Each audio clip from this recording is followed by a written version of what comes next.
Red Devils, descente aux enfers, aujourd'hui ça va ensemble. Depuis près de 10 piges, Manchester United n'est plus que l'ombre de son histoire prestigieuse et a clairement perdu de son aura. Parce qu'en dehors de l'entre-deux-guerres et des années 70-80, MU n'a connu que très peu de périodes mortes depuis leur création. Et par là j'entends bien sûr aucun sacre en Première Ligue ou en Ligue des Champions. Et maintenant, le club se bat pour récupérer les miettes. Alors comment ce géant de la Première Ligue est-il tombé de son piédestal? Pose-toi parce que c'est ce qu'on va essayer de comprendre ensemble aujourd'hui. Cette vidéo est sponsorisée par notre partenaire Unibet. Tu peux parier sur toutes les compétitions en utilisant les 100 € de bonus offerts avec le code FLOP. Because it is about feelings and a feeling and for an understanding that the manager isn't a fire when they'll do all right. Once we get a relationship, I'm sure we'll do very well. Sir Alex Ferguson. 3 mots, une époque et surtout 38 trophées collectifs. Si les performances de Manchester United font un peu de peine à voir de nos jours, c'est en partie à cause de lui. Et ouais, les anciens se souviennent certainement de la génération d'Andy Cole, Ryan Giggs et David Beckham qui est parti chercher la coupe aux grandes oreilles en 99. Les plus jeunes, eux, ont probablement découvert les Red Devils à travers la fougue de Cristiano Ronaldo et compagnie au milieu des années 2000. On peut le dire, Fergie nous a légèrement mal habitués et maintenant, on a des goûts de luxe. Le plus marrant dans tout ça, c'est qu'au départ, personne ne pensait qu'il irait aussi haut et qu'il tiendrait presque un quart de siècle sur le banc de Manchester United, mais genre vraiment personne. Parce que lorsqu'il débarque dans le nord de l'Angleterre en 86, l'équipe pointe à l'avant-dernière place de Première Ligue. Finalement, sous sa houlette, MU va rafler titre sur titre et s'imposer comme l'un, si ce n'est le plus grand club du championnat britannique. Et pratiquement 10 piges après son passage, Manchester United détient toujours le record de sacre en Première Ligue avec une longueur d'avance sur Liverpool. Comme son prédécesseur Matt Busby, Alex Ferguson est un mythe à lui tout seul. Un coach révolutionnaire, emblématique, qui a laissé derrière lui un héritage digne des plus grandes légendes de l'histoire du foot. Ça, les supporters ne sont pas prêts de l'oublier et encore moins ceux qui ont connu la fin du grand Manchester United. Sur la période de 2006 à 2009, t'as les CR7, Rooney, t'as la doublette Rio avec Vidic, gardien Van der Sar. Presque à tous les postes, en fait, t'as des top joueurs. T'as presque l'équipe type de l'année en Première Ligue, juste avec Manchester United. Lors de la saison 2008-2009, on ne compte pas moins de 6 joueurs de MU dans l'équipe de l'année en PL. Et là où Ferguson a fait très fort, c'est qu'il a construit cette équipe à un moment où la concurrence dans le championnat anglais est devenue de plus en plus rude. Malgré ça, ils continueront d'y jouer les premiers rôles jusqu'au départ de Fergie. C'était la belle époque.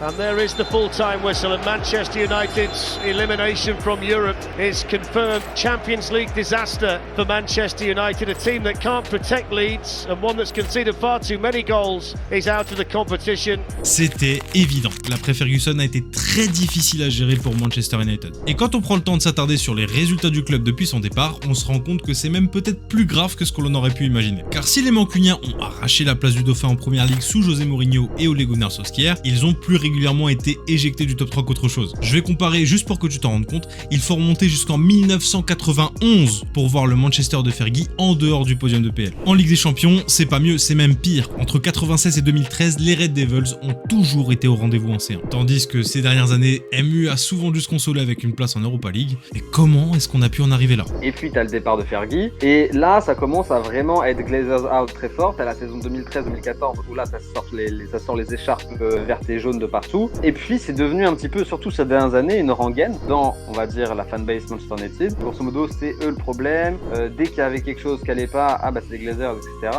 Même en termes sportifs. Ce sont nos premiers accusés. Pour résumer rapidement, la famille Glazer détient Manchester United depuis 2005. Et après la mort du père Malcolm Glazer en mai 2014, ce sont ses fils, Joel et Avram, qui ont repris les rênes du club. Tu me diras, quel est le problème? Eh bah, il y en a plein. Et ça, depuis le début en fait. Les supporters manifestaient déjà leur mécontentement à l'époque du rachat aux abords d'Old Trafford et n'ont jamais été vraiment convaincus par les décisions de leurs nouveaux propriétaires. À tel point qu'ils ont carrément fondé un club parallèle, le FC United of Manchester. Ça s'invente pas. Et le pire, c'est que ça s'est pas arrangé avec le temps, forcément, sinon c'est pas marrant. Entre l'augmentation du prix des billets pour aller voir les matchs, le fait que les Glazers ont soutenu le projet Super League plus tard et, cerise sur le gâteau, la dette colossale qu'a contracté le club depuis son passage sous pavillon américain, la colère des supporters n'a fait que grandir. Normal, avant l'arrivée des Glazers, le club n'avait aucune dette. En 2021, elle s'élevait à plus d'1 milliard d'euros. Un chiffre si important que des supporters mancuniens ont envahi la pelouse du Théâtre des Rêves avant un derby contre Liverpool cette année-là. C'est un fait, la gestion du club par les Glazers n'a pas été la plus saine. Et paradoxalement, c'est avec Malcolm Glazers aux commandes, le père, que Manchester United a connu certaines de ses plus belles années en termes de performances sportives. 5 titres de champion d'Angleterre, une Ligue des Champions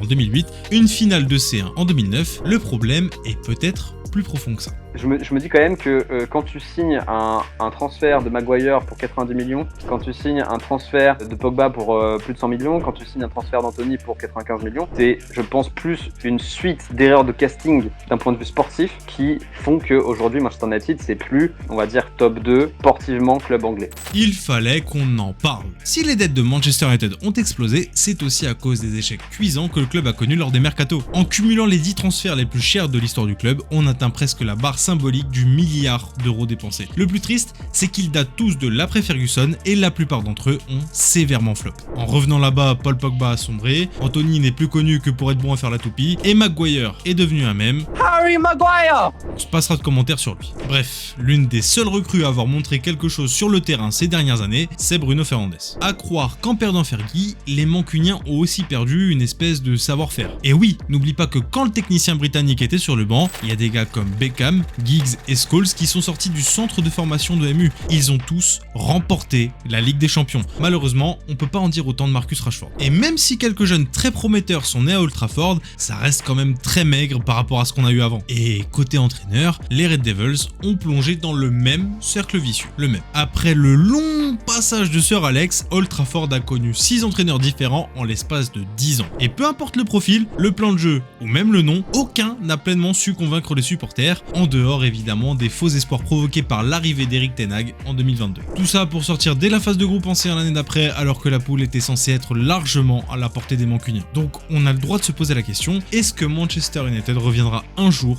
au top de l'Europe? Parce que tous les cadors du vieux continent connaissent un jour ou l'autre une fin de cycle. C'est normal. Aujourd'hui, le Barça traverse à peu de choses près le même genre de difficultés en Espagne.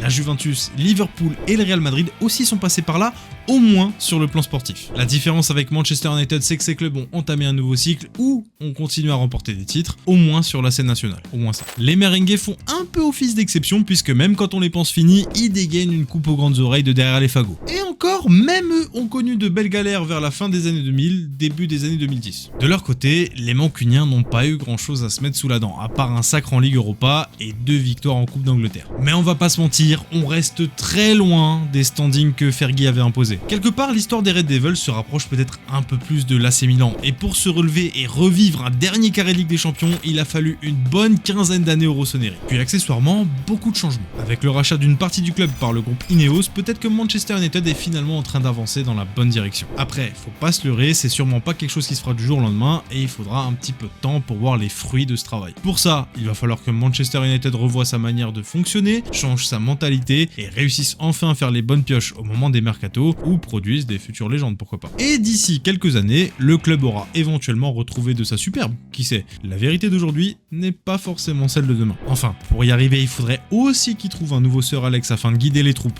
vers les sommets, et ça, c'est pas donné à tout le monde. Merci d'avoir regardé notre vidéo, si t'as kiffé, n'hésite pas à parler de notre chaîne autour de toi, d'aimer et de partager. Je remercie aussi Vince qui a participé à cette vidéo, n'hésitez pas à aller checker sa chaîne, elle sera dispo en description.